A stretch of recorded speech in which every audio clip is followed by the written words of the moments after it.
Říjen 2002. Stovky mladých turistů se baví v letovisku tropického ostrova. V tom masivní exploze rozerve přeplněný noční klub. Výbuch si vyžádal 202 lidské životy. Je to nejhorší teroristický čin od 11. září.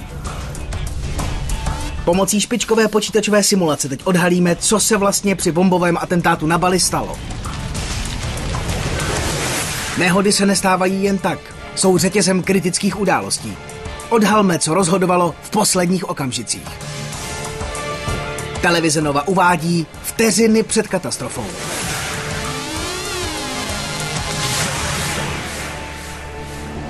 Bombový atentát na Bali. Jihovýchodní Asie, Indonésie. Ostrov Bali.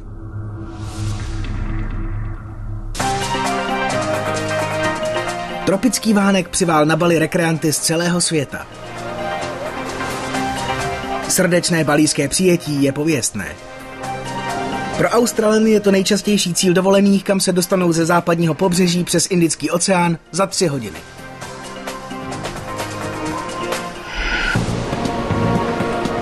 – 12. října 2002. V tomhle tropickém ráji svítá další perfektní den. Říjen patří na Bali k nejrušnějším měsícům a většina turistů míří do největšího letoviska na pláži Kuta. Z Perthu v Austrálii přijíždějí 3 generace rodiny kempových. 31letá Tracy Ballová šetřila na tuhle dovolenou celý rok a je ráda, že s ní jela její mladší sestra Melinda. Tracyna dcera 5letá Brianna překypuje nadšením. Poprvé je v zahraničí. A děda s babičkou Kempovi budou blízko, v sousedním apartmánu.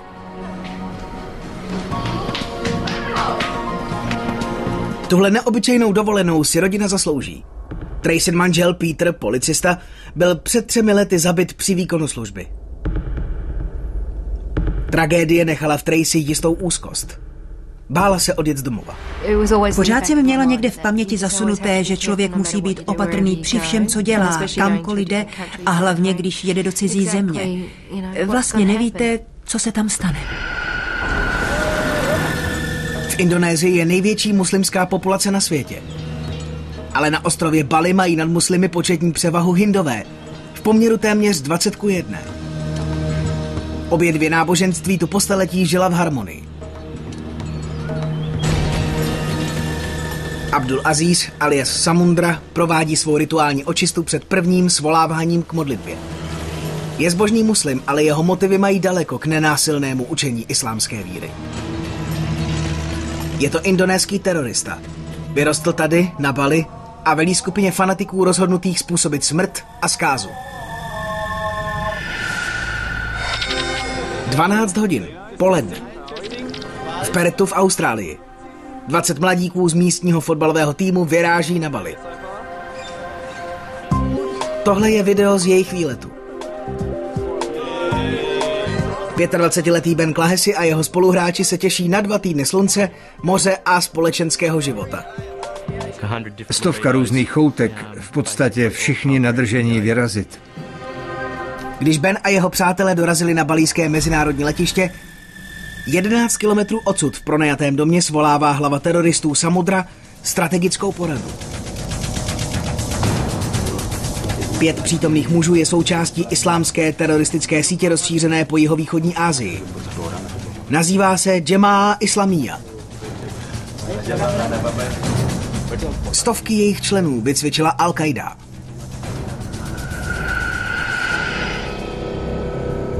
V roce 2007 Al-Qaida přesunula několik svých výcvikových táborů z Afghánistánu do utajených míst po celé Indonésii. Jejich teroristická akademie vyškolila novou generaci indonéských posil. Jsou spojení se sérií útoků a bombových atentátů v oblasti, při nichž zabili desítky lidí. Je sobota 7:30 večer. Sestry Tracy a Melinda se těší na večerní zábavu. Jejich rodiče slíbili, že Briannu pohlídají. Když Tracy zemřel manžel, Melinda se k ní ihned přestěhovala, aby jí s holčičkou pomohla. Sestry jsou nerozlučné. Staly se z nás nejlepší kamarádky, což bylo úžasné. Byla pro mě v podstatě někým, na koho jsem téměř každý den spoléhala. Tracy se bojí od Briany odejít. Předešlý večer jí 5leté dítě dalo tíživou otázku. Řekla, mami, jsou na Bali nějaké bomby? A já řekla, ne, miláčku, samozřejmě, že nejsou. Myslím, že se mě ptala, protože viděla ve zprávách ty opakované záběry z 11. září. Zatímco malá Briana spí, Samudrovi teroristi připravují své smrtící zbraně. Dnes večer zahájí proti západním turistům na Bali globální džihád Al-Kaidy. Plánují symbolický výbuch u konzulátu Spojených států severovýchodně od pláží Kuta. Ale hlavními cíli jejich bombových atentátů jsou 2 populární noční kluby. Paddyho Bar a klub Surrey na Legion Street. Do bílé dodávky Mitsubishi nakládají tunu výbušně. 21:30. Když slunce zapadá, pláže Kuta ozáří neony. Klubová čtvrť ožívá. V centru dění je nejrušnější místo letoviska Legion Street. Tam míří sestry Melinda a Tracy na svůj noční dívčí flám. A je také cílem teroristů. 3 z nich jedou s dodávkou naloženou výbušninami na jih k plážím Kuta. Melinda a Tracy dorazili do jednoho z nejpopulárnějších barů na Legion Street, do klubu Surrey. Už se tu tančí. Uvnitř je nacpáno téměř 350 mladých mužů a žen, většinou Australanů. 22 hodin 52 minut. Teroristé opouštějí severní předměstí a výjíždějí do letoviska Kuta. Musí jet pomalu, dodávka je zatížena smrtícím nákladem. Australští fotbalisté vyrážejí do klubu Surrey. 25letý Ben Clahessy se chystá poprvé okusit noční život na Bali. Mladíci se usadí v baru a začnou pít.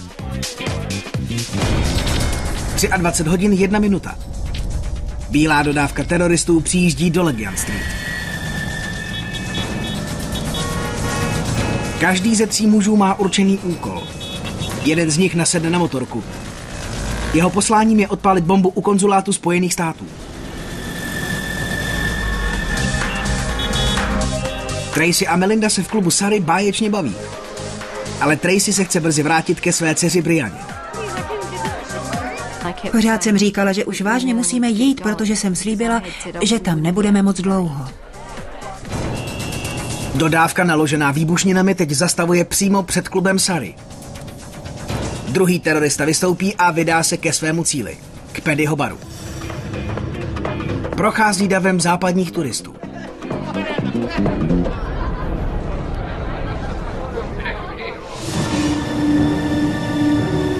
Naproti přes ulici v klubu Surrey přemlouvá Melinda Tracy, aby zůstali ještě na jednu písničku.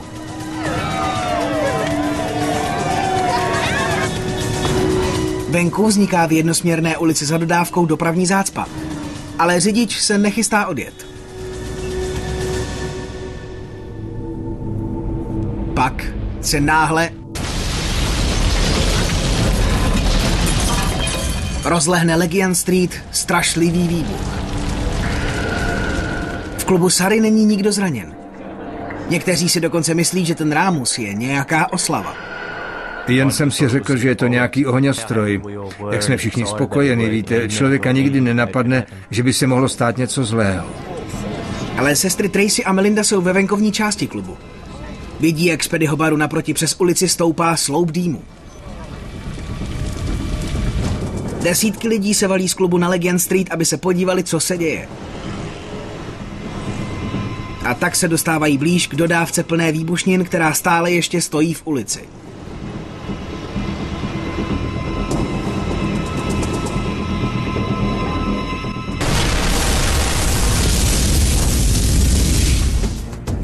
Lidé, kteří se bavili v klubu Sari v balijském letovisku Kuta, slyšeli venku mohutný výbuch.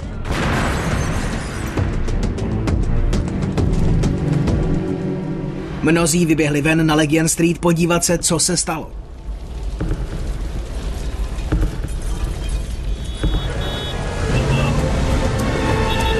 Tím se dostali na pár metrů od bílé dodávky Mitsubishi plné výbušně.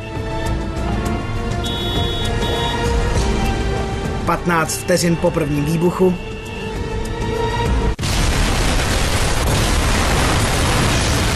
se ulicí rozlehne druhá obrovská exploze.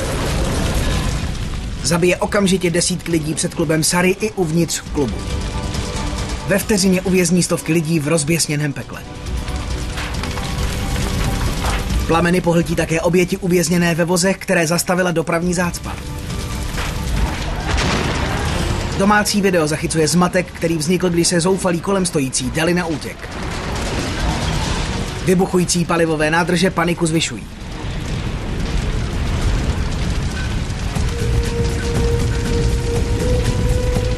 V klubu se atmosféra večírku změnila ve scénu masakru a devastace.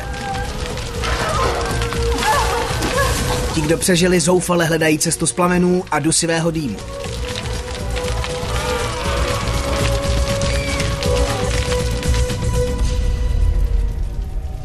Jedna 30letá ovdovělá matka Tracy Ballová je zavalená hromadou suti.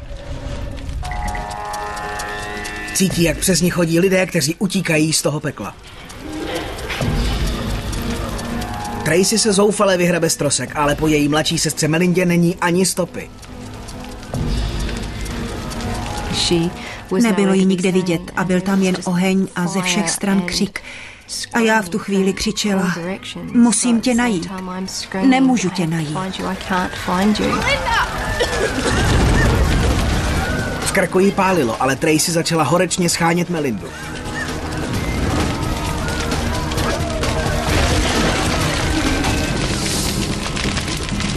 Fotbalista Ben Klahe si zjistil, že se nemůže hnout. Těžké dřevěné trámy a suď ho přitlačili k zemi. Na doškové střeše nad ním řádil oheň. Myslel, že se to na něj zřídí. Ben se vytáhl ze sutin. Uprostřed toho masakru začal pátrat po svých spoluhráčích. První, co mi proběhlo hlavou, bylo, musíš najít kluky. Rozhlížel jsem se, snažil se najít známky života. Ben je nemůže najít, ale místo, aby se pokusil uniknout z plamenů, začne pomáhat ostatním.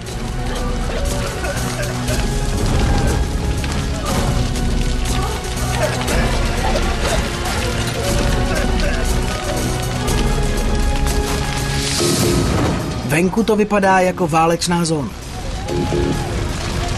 Prudký oheň se šíří po Legion Street, v plamenech jsou domy v oblasti v délce 120 metrů.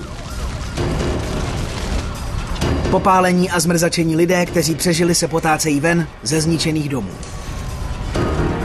Mnoho místních lidí přiběhlo na pomoc. Jedním z prvních byl na místě náčelník dopravy v Kutě Agus Bambeng. Saya lihat puluhan korban keluar dan berlari. Viděl jsem z klubu vycházet a vybíhat desítky obětí, pryč od stravujícího ohně. Někteří křičeli, to pálí, prosím, pomozte nám dostat se rychle do nemocnice. Tolong kami cepat bawa ke rumah sakit. Bambeng organizuje záchranné práce na pomoc obětem. Mezi těmi, které výbuch zabil nebo zranil, jsou desítky jeho balijských spoluobčanů. Daerah Kuta tidak saja dipenuhi oleh. Nebyli tam jen zahraniční turisté, ale taky místní lidé z Denpasáru, kteří jezdili do Kuty na víkend. Dále tam byla spousta řidičů, kteří čekali na své zákazníky, aby je odvezli zpátky do hotelů. Taky tam bylo hodně malých obytných přívěsů.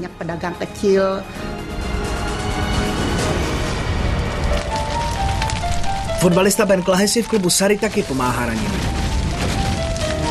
Odvádí dva, co přežili, do jediné části hořícího klubu, která snad není v plamenech.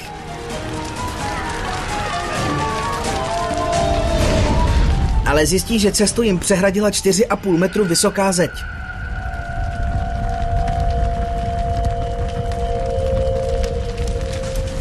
Sebere všechnu sílu a začne házet lidi do bezpečí.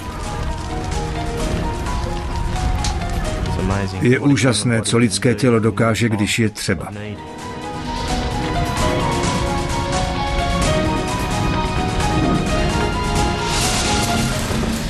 Zatímco ti, co přežili, míří do jediné části klubu, která není v plamenech, 31letá ovdovělá matka Tracy stále zoufale hledá svou ztracenou sestru Melindu.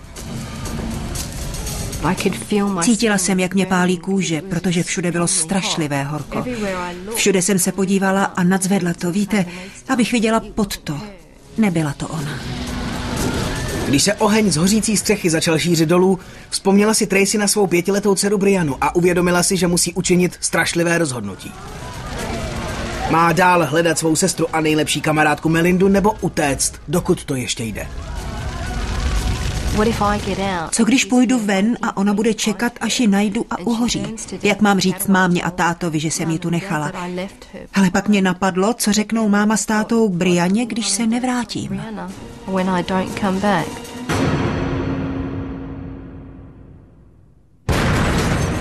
Výbuchy rozervaly přeplněné bary a kluby na Legion Street v kdysi pokojné oblasti Bali na pláži Kuta. Stovky lidí prchají z pobořených a hořících domů. Vozidla záchranné služby se v tom zmatku prodírají k oblasti neštěstí. Ale v hořícím klubu Surrey 31letá ovdovělá matka Tracy Ballová dál hledá svou ztracenou sestru Melindu. Ztrácí naději a dusivý kouř ji stále víc stěžuje dýchání. Když tu zůstane, zemře. Její 5letá dcera zůstane bez matky.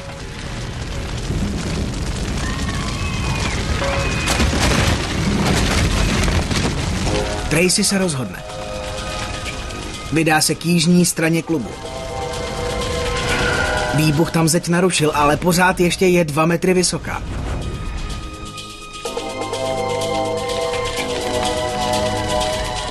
Rychlá úvaha a najde trám, který použije jako provizorní žebřík a vyleze na 2 metry vysokou zeď. Unikne plamenům, které právě zachvacují prostor za ní.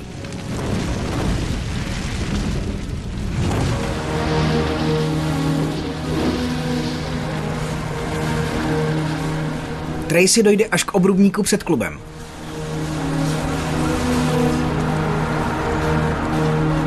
Všude kolem ní se v tom zmatku záchranáři snaží pomáhat lidem.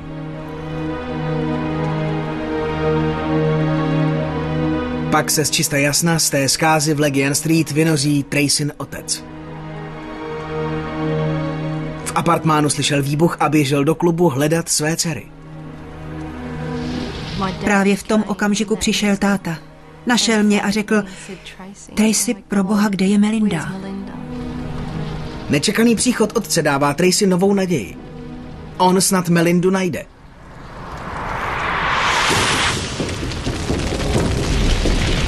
Ale hodně lidí je stále ještě v hořícím klubu Surrey. Jedním z nich je fotbalista Ben Clahesy. Odtahal nepočítaně lidí k severní stěně k čekající pomoci a bezpečí. Ben neví, jestli se z toho dostali všichni jeho spoluhráči. Ale horko už je nesnesitelné, musí jít. Jenže tu nezbyl nikdo, kdo by mu pomohl. Musí se přes víc než 4,5 metru vysokou zeď dostat sám. Oheň se blížil tak rychle, že kdybyste to nestihli, bylo by po vás. Je to Benova jediná naděje. Sebere všechnu sílu a skočí. Nějak se dostane nahoru a vyškrábe se přes zeď.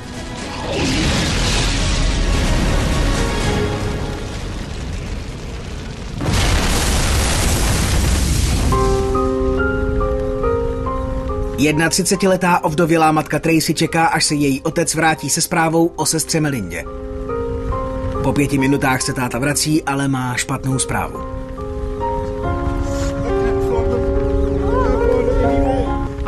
Nebyla jsem připravená na to, že se vrátí bez ní.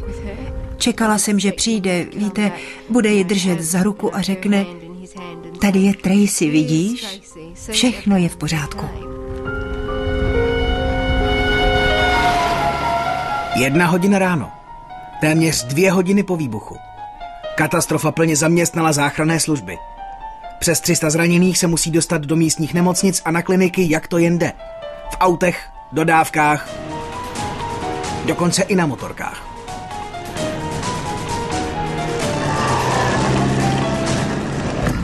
Tracy končí v malé místní nemocnici. Má popáleniny 3. stupně, většinou na zádech. Žije, ale naléhavě potřebuje operaci. Přestože Ben Clahesy zůstal v hořícím klubu a pomáhal lidem, unikl jen s menšími popáleninami. Stovky lidí se pohřešují. Mezi nimi i Tracy na 25letá sestra Melinda. Její rozrušený otec Ron Kemp prohledal každou kliniku a nemocnici v Kutě.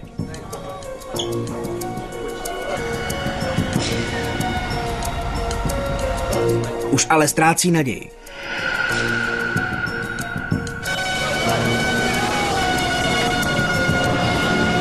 Kolem 3. hodiny ráno přijíždějí sanitky s posledními, co přežili. Ale on stále nemá žádné zprávy o své dceři Melindě.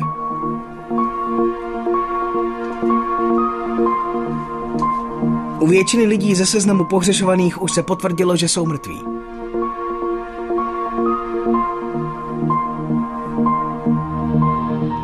Hledání ho přivádí do malé soukromé nemocnice. Tam Melindu nachází. Žije. Výbuch jí vyhodil ven a sama nemá tušení, jak z klubu unikla. Jako zázrakem má jen menší zranění. 5 hodin ráno. Když Tracy odvážejí z operačního sálu, jsou sestry konečně zase spolu. Podívala se na mě a vytryskly jí slzy, asi jako proboha, ty jsi v pořádku. Víte, neřekla to slovy, jen pohledem. I teď mě to rozpláče, protože až teď jsem si mohla oddechnout a říct si, že všechno bude v pořádku. Příští den chce Tracy na 5letá dcera Brianna navštívit svou matku a tetu v nemocnici. Byla tak statečná. A víte, plakala, ale přitom řekla: Mami, mám tě ráda a i když jsi popálená, já si stejně myslím, že jsi krásná. A to bylo to první, co mi řekla.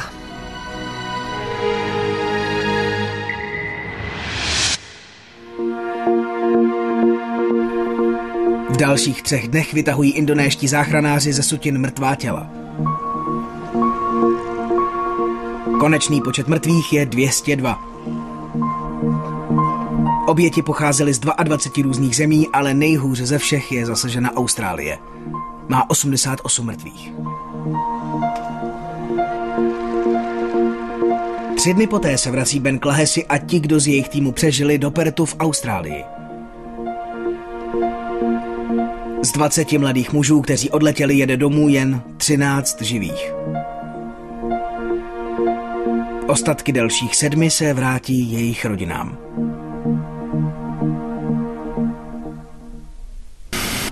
Zpráva o katastrofě šokovala svět. K bombovému atentátu došlo dnes večer v Indonésii. Nejméně 50 lidí bylo dnes večer zabito, mnozí z nich byli turisté. Největší počet cizinců zabitých nebo zraněných při útocích na Bali byli Australani. Od 11. září uběhlo jen 13 měsíců. Mnoho lidí má podezření, že je to práce Al-Kaidy. Ale proč je terčem pokojný ostrov Bali? Vyšetřovatelé musí prosít trosky, aby odhalili, kdo jsou vrazi, kteří do tohoto ráje na zemi vnesli peklo. Když teď vrátíme události toho osudného dne a důkladně se seznámíme s vyšetřováním, můžeme odhalit, co se skutečně toho večera na Bali stalo. Počítačová simulace nás vezme tam, kam nemůže žádná kamera. Do centra oblasti katastrofy.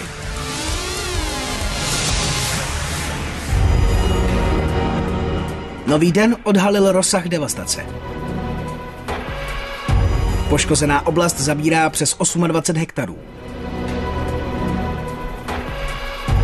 Indonéská národní policie jmenuje vrchním vyšetřovatelem generála Imade Pastiku.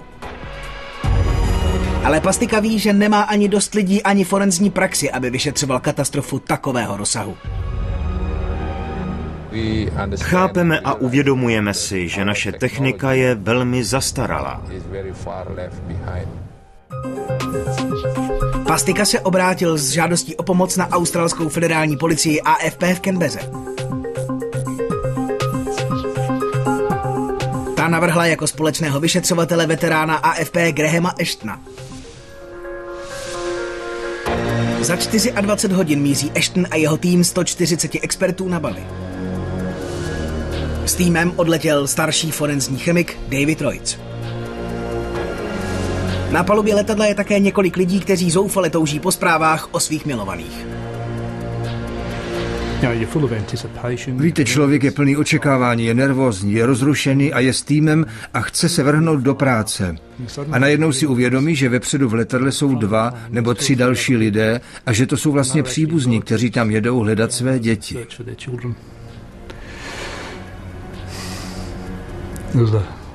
Byl to velmi silný emocionální zážitek. Promiňte. Když se indonéský a australský tým vrhl do práce, neměli žádné stopy k tomu, kdo způsobil výbuchy. Ale detektivové, kteří se usídlili na ústředí balijské policie, brzy najdou první stopu. Zprávu z konzulátu Spojených států 11 kilometrů severovýchodně od Legian Street. Konzul tvrdí, že ani ne minutu po výbuchu v Legian Street slyšel bouchat výbušné žabky. Ale to, co forenzní tým našel před budovou konzulátu, říká něco horšího. Rozbitý kus obrubníku a zbytky mobilního telefonu. Obojí je pozitivně testováno na vysoce výbušné TNT. Důkazy ukazují na malé zařízení dálkově odpálené telefonem. Západní konzuláty a velvyslanectví jsou oblíbeným terčem teroristů. Vyšetřovatelé se domnívají, že tohle všechno má charakteristické znaky teroristického útoku.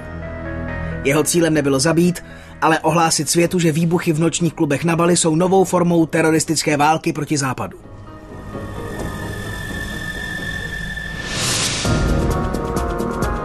Výpovědi očitých svědků ukazují, že kromě bomby u konzulátu Spojených států došlo ke 2 explozím v Legian Street.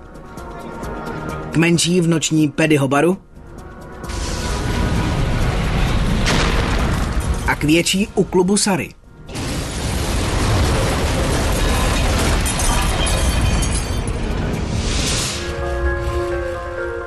Vyšetřovací tým začíná pročesávat 28hektarovou oblast výbuchu. Hledá důkazy, které by mohly vést k vrahům. Je to obrovský úkol. I ten nejnepatrnější kousek suti může vydat závažnou stopu. Mohlo by to trvat několik měsíců. A už po 2 týdnech je tu velká překážka. Místní činitelé jsou v těžké situaci. Jsou pod tlakem převážně hindských obyvatel Kuty, aby místo výbuchu uklidili. Tito místní Hindové věří, že v oblasti straší duchové obětí výbuchu.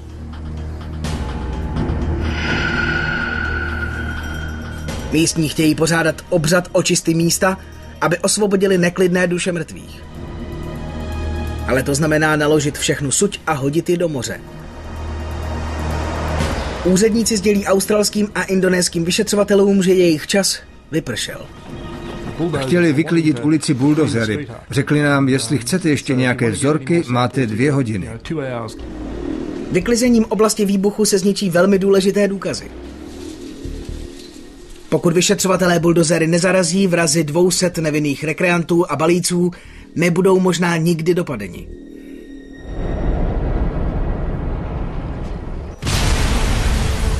Exploze rozbily balijské plážové letovisko Kuta. A forenzní práce se teď zastavila, protože hindští obyvatelé vyvíjejí nátlak na místní představitele, aby na místo výbuchu poslali buldozéry. Věří, že jedině odklízením trosek do moře lze osvobodit duše mrtvých. Ale to zničí důležité forenzní důkazy a mohlo by to vyšetřovatelům zabránit v tom, aby vrahy vůbec kdy chytili. V zákulisí jednají indonéští i australští vyšetřovatelé, aby dostali víc času. Argumentují tím, že v sázce je největší průmysl Bali. Turismus. Chytit ty lidi je stejně důležité jako uklidit místo činu, protože když je nechytíme, turisti se sem nevrátí. Po jednodenní diskuzi nakonec uzavřou dohodu. Vyšetřovatelé dostanou na prohledání místa ještě 2 týdny. Potom se buldozery vrátí. Je to obrovský úkol. Na 28 hektarech oblasti výbuchu jsou nasypány tuny suti. Tým má teď jen 14 dní na dokončení úkolu, který by si normálně vyžádal pár měsíců. Detektivové zatím vyslýchají stovky očitých svědků. Mnozí tvrdí, že viděli těsně před explozí parkovat u klubu Sari bílou dodávku Mitsubishi. Zaujalo je to, protože v jednosměrné Legian Street způsobila velkou dopravní zácpu. Tam, kde dodávka stála, je teď 60 cm hluboký kráter a je to epicentrum oblasti výbuchu.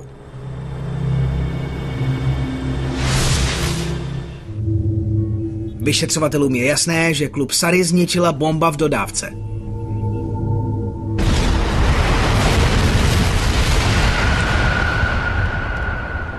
Ale komu ten vůz patřil?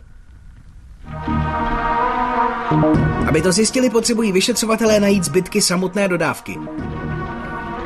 Nebude to lehké, dodávku to při výbuchu rozmetalo na kousky. A exploze zničily na Legian Street 19 vozů a 32 motocyklů. Forenzní odborníci musí kousek po kousku prozkoumat tisíce pokroucených zbytků.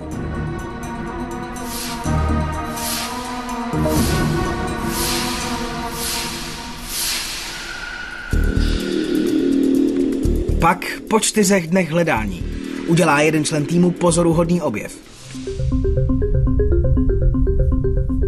Proti klubu Sari přes ulici je jednopatrová banka. Na její střeše najde 1,5 metru dlouhý kousek podvozku. Rozborem poškození při dopadu mohou experti určit, jak daleko od výbuchu ta část byla. Testy ukazují, že kus podvozku je z bílé dodávky.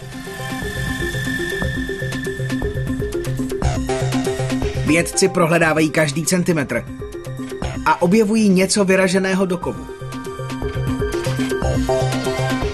Mohlo by to být výrobní číslo dodávky, velmi důležitá stopa k majiteli.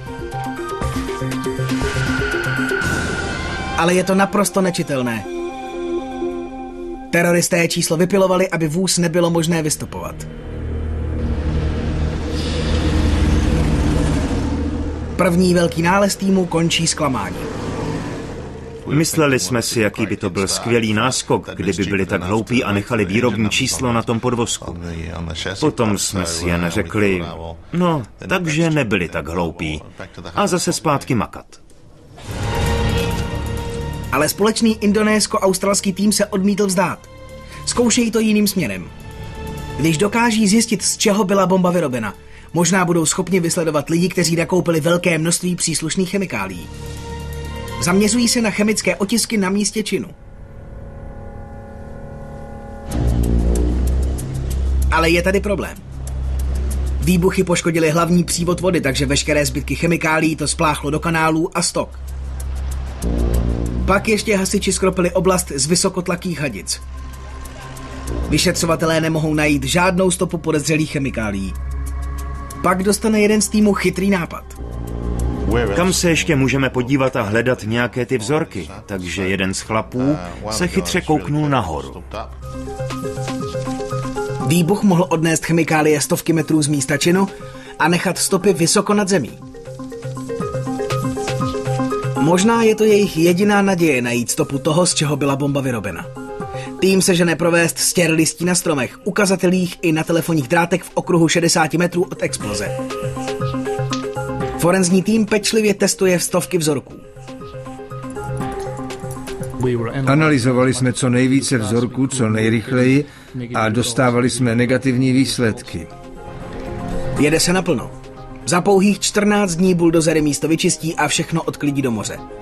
Tým testoval přes 2000 vzorků. Pak se konečně jejich vytrvalost vyplatila. List ze stromu v oblasti poskytne onu rozhodující stopu. Test je pozitivní na chlorečnan draselný. To je komerčně dostupná chemikálie obsažená v průmyslových čistících prostředcích a je to klasická složka typické doma vyrobené teroristické bomby.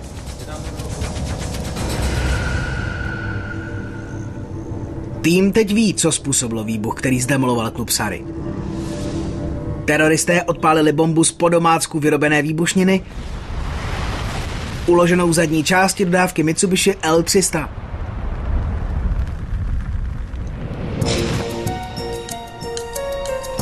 To je nadějná stopa. Detektivové týmu začínají sledovat stopu nákupů a dodávek velkých množství chlorečnanu draselného. Začal hon. Čas se krátí. Než se vrátí buldozery, potřebuje forenzní tým najít v oblasti výbuchu další důkazy. Zatím se jen hrabali na povrchu. Ještě musí zjistit, co se stalo v Paddyho baru, kde zemřelo 20 lidí. Očití svědkové hlásí, že tu došlo k menší samostatné explozi pár vteřin po výbuchu před klubem Sari.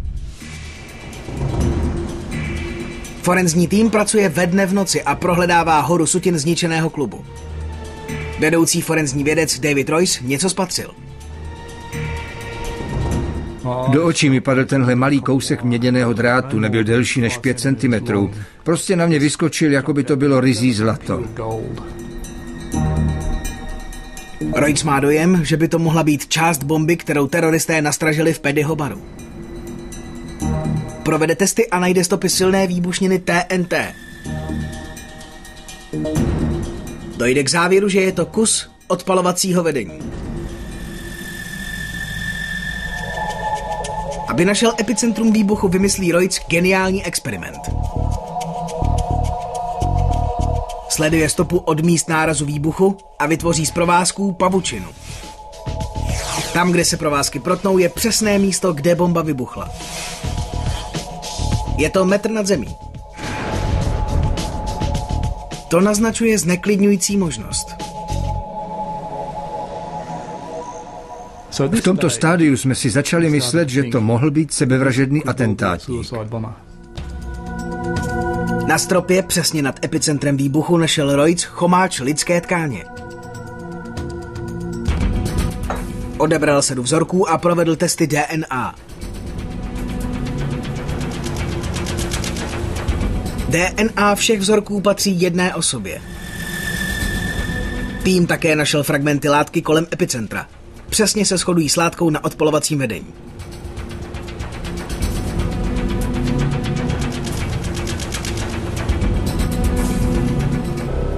To je obrovský průlom v práci forenzního týmu. Vědí teď přesně, co zabilo 20 nevinných lidí v Paddyho baru. 23 hodin 7 minut. Sebevražedný atentátník vchází do Paddyho baru ve vestě vyplněné TNT. Když dojde na zaplněný taneční parket, odpálí rozbušku.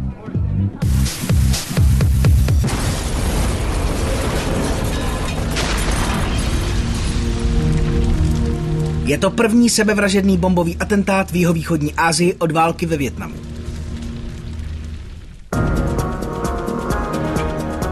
Vyšetřovatelé teď přesně vědí, co způsobilo 3 exploze 12. října večer.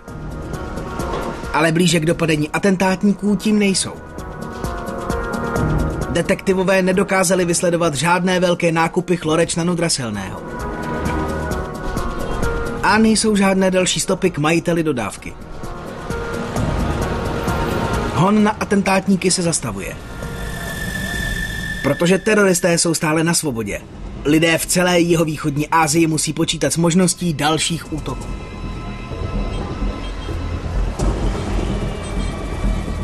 Ale hlavní indonéský vyšetřovatel generál Imade Pastika odmítá připustit porážku. Žádný zločin není dokonalý. Museli nechat nějaké důkazy a můžeme je vystopovat. Byl jsem velký optimista. 6 dní před koncem lhůty dané vyšetřovatelům nařizuje Pastika svému týmu znovu prozkoumat 1,5 metrový kus podvozku z vybuchlé dodávky. Teroristé zakryli stopy tím, že vypilovali výrobní číslo vozu. Ale generál doufá, že třeba přehlédli nějakou jinou stopu. Potom se pastika, zbožný Hind, jde do chrámu pomodlit za nějaký objev.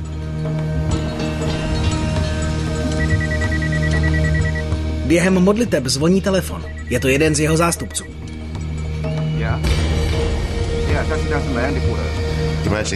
Umíte si představit, jak tam sedí a modlí se a zazvoní mu mobil. Generále, kde jste? A on řekl, modlím se za úspěch vyšetřování. A já řekl, a tak to jste určitě udeřil na správnou strunu. Právě jsem našel číslo na sloupku podvozku. Když tým znovu prozkoumal ten kus podvozku z dodávky s bombou, našli k němu převazený 4 cm dlouhý kousek kovu. Když ho odstranili, objevili identifikační číslo vozu.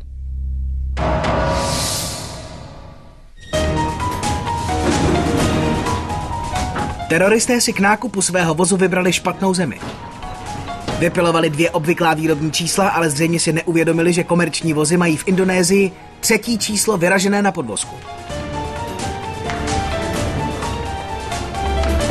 Jeden z předchozích majitelů převařil na podvozek podpůrnou vzpěru, která číslo zakryla.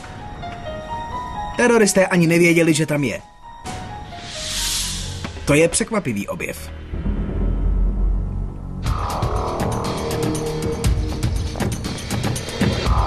Vyšetřovatelé pátrají v evidenci vozů. Rychle najdou všech 7 předchozích majitelů. Včetně toho, kdo ji koupil naposledy. Jmenuje se Amrozi. Policie už ho zná jako člena Džemá Islamíja, teroristické sítě napojené na Al-Kaidu.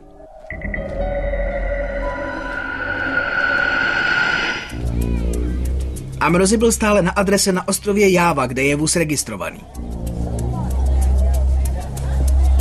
5. listopadu 2002 ho indonéská policie zatkla.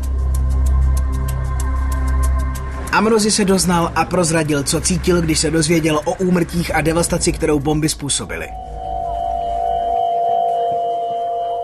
Měl jsem velkou radost. Jak to mám popsat? Bylo to, jako když jsem byl ještě svobodný a ucházel se o dívku a konečně se s ní setkal. Takové vzrušení to bylo, ale tohle bylo ještě lepší.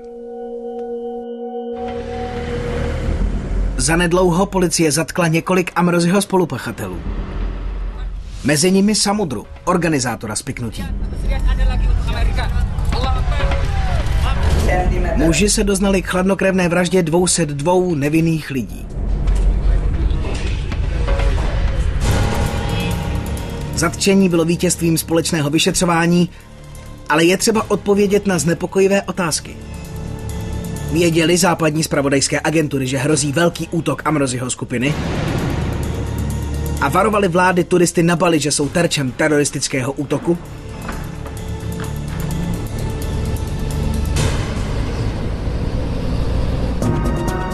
Společné australsko-indonéské vyšetřování vedlo k zatčení několika balijských atentátníků. 34 teroristů Džemá Islamíja soud shledal vinnými. 3 byli odsouzeni k smrti, ostatní dostali tresty odnětí svobody. Jejich doznání umožnilo vyšetřovacímu týmu složit chybějící místa skládanky. Ta odhaluje, co se vlastně ten večer stalo. Proč do ráje přišel teror a rekreanti i místní lidé se ocitli vteřiny před katastrofou. Prosinec 2001. Policie zmazila plán organizace Džemá Islamíja na bombový útok na velvyslanectví Spojených států v Singapuru. Měsíc na to skupina změnila strategii útoků na západní ambasády. Teď její stoupenci chtějí útočit na měkké cíle, na bary a kluby navštěvované západními turisty.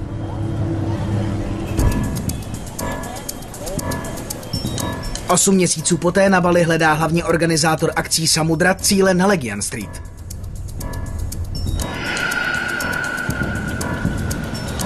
Vybírá 2 noční podniky, kam chodí nejvíce turistů. Klub Sari a Paddyho bar.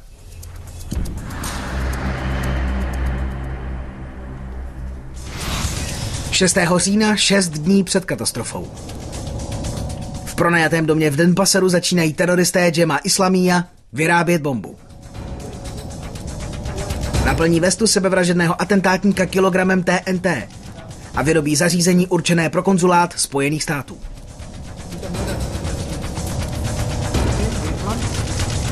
Dvě hodiny před katastrofou teroristé naložili dodávku Mitsubishi. Teď obsahuje tunu směsi chlorečnanodraselného uloženou ve 12 přepravkách propojených odpalovacím vedením.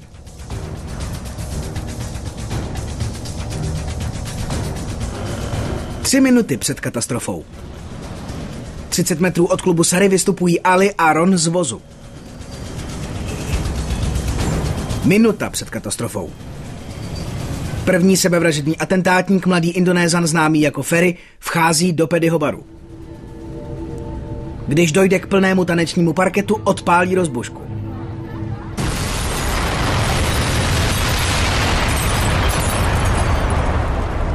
Jen 15 vteřin poté druhý sebevražedný atentátník, 24letý Arnasan, stiskne spínač bomby ve voze.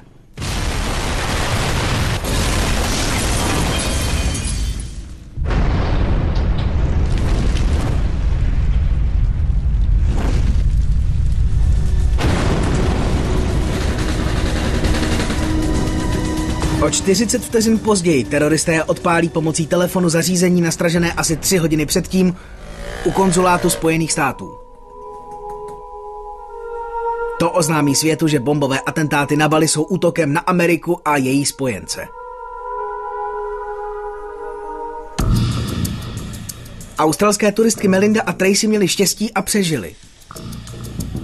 Ale doma v Perthu uvažují, jak mohla Melinda v bezvědomí uniknout z hořícího klubu Sary. Říkala jsem si, ale nechty mám v perfektním stavu. Na nohou nemám žádné popáleniny, ani tržné rány nebo tak. Zajímalo mě, jak jsem se dostala ven. Perthem v Austrálii se šíří dotaz. Kdo zachránil dívku v růžových šatech? Zpráva se dostane k 25letému fotbalistovi Benovi Klahesimu. Vzpomene si, že pomáhal blondýně v bezvědomí přes zeď a uvědomí si, že to byla Melinda. Navštíví Melindu a řekne jí, jak to bylo. Setkání s Benem bylo jako setkání, víte, s nějakým svatým. Zachránil mi život a je těžké popsat, víte, to, co cítíte, když potkáte někoho, kdo vám zachránil život. Mnoho dalších lidí vděčí za svůj život statečným činům dopravního náčelníka Aguse Bambenga.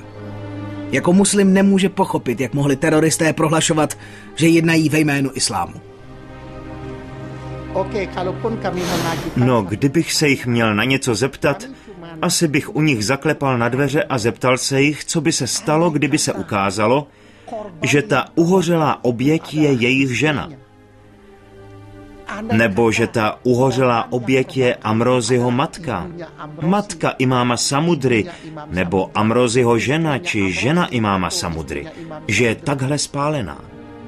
Jak by jim bylo? Několik západních vlád, včetně australské, přiznává, že před těmi pumovými atentáty dostali zprávu, že se Jemaah Islamiyah v jihovýchodní Asii chystá zaútočit na lidi ze západu. Spojené státy a Austrálie varovali své turisty, aby byli při cestách po světě opatrní. Ale Australané, kteří ztratili své milované, chtějí vědět, proč je nikdo výslovně nevaroval před nebezpečím cesty do Indonésie. Vyšetřování australského senátu ukázalo, že vláda měla cestovatele varovat, že by se mohli stát terčem útoku.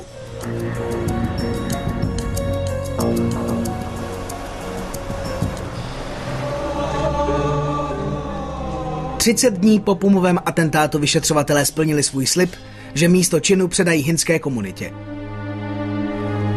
Mořské vlny přijaly duše mrtvých.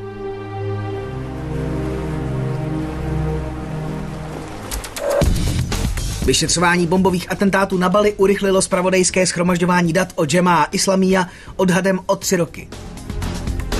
Spojené státy, Japonsko a Austrálie teď spolupracují, aby pomohli zemím jihovýchodní Asie monitorovat situaci a bojovat proti trvalé teroristické hrozbě v dané oblasti. Na českém znění spolupracovali Filip Švarc, Petr Pospíchal, Jaroslava Brousková, Jiří Valšuba, Radana Hermanová, Olga Pavlová, Jan Neskusil, Hana Haladová, Martin Kot, Jiří Kvasnička. České znění ve studiu Barrandov v roce 2008 vyrobila CED21, společnost s ručením omezeným.